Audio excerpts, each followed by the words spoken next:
G Telugu ఛానల్లో రాత్రి 10 గంటలకు ప్రసారం అవుతున్న సీరియల్ ప్రేమ ఎంత మధురం. ఈ సీరియల్ మంచి ప్రేక్షక దానితో కొనసాగుతుంది. ఈ సీరియల్ ఈ వారంతో ఎండ్ అవుతుంది.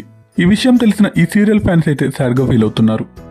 ఈ సీరియల్ ఇంత బాగా పర్ఫార్మెన్స్ ఇస్తున్నా ఎందుకు ఎండ్ చేస్తున్నారో అని ఫీల్ అవుతున్నారు. ఈ సీరియల్ హీరోయిన్ తప్పుకోవడం వల్ల ఈ సీరియల్ ఎండ్ అవ్వాల్సి వచ్చింది. ఈ సీరియల్ చివరి ఎపిసోడ్ ఎలా ఉందో చూద్దాం. చివరి ఎపిసోడ్లో శంకర్ తన ప్లాన్తో జెండేని తీసుకొస్తాడు. జెండే నీలాంబరి జ్వాలాముఖికి అమ్మ నాన్నలుగా నటిస్తారు. పెద్దోడు చిన్నోడు జ్వాలాముఖి అన్నలుగా నటిస్తారు. శివారెడ్డి తాతగారిలాగా నటిస్తాడు. సంధ్యా శ్రావణి వదినలుగా నటిస్తారు. ఓనరు మేనమామగా నటిస్తాడు. యాదగిరి బాబాయిగా నటిస్తాడు. తన ఫ్యామిలీని చూసుకొని జ్వాలాముఖి చాలా సంతోషిస్తుంది. తన కోరిక తీరిపోతుంది. ఈ విధంగా శంకర్ జ్వాలాముఖికి ఇచ్చిన మాట నిలబెట్టుకుంటాడు. జ్వాల కుటుంబంతో సంతోషంగా ఉన్న టైంలో గోరా వస్తాడు. కానీ జ్వాల ఆత్మని బంధించకుండా శాంతి పడేలా చేసి పంపిస్తారు. ఇలా ఈ సీరియల్ ఎండ్ అవుతుంది.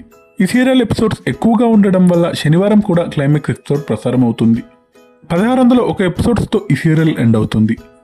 One of the long running serial Prema Entha Madhuram ఈ విధంగా ఎండ్ అయింది. The golden era blockbuster serials Trinayani, Radhamma Kuthuru, Prema Entha మధురం అన్ని సీరియల్స్ ఎండ్ అయిపోయాయి. ప్రేమ ఎంత మధురం సీరియల్ యాక్టర్స్ నెక్స్ట్ ప్రాజెక్ట్స్తో మన ముందుకు రావాలని కోరుకుందాం. Thanks for watching.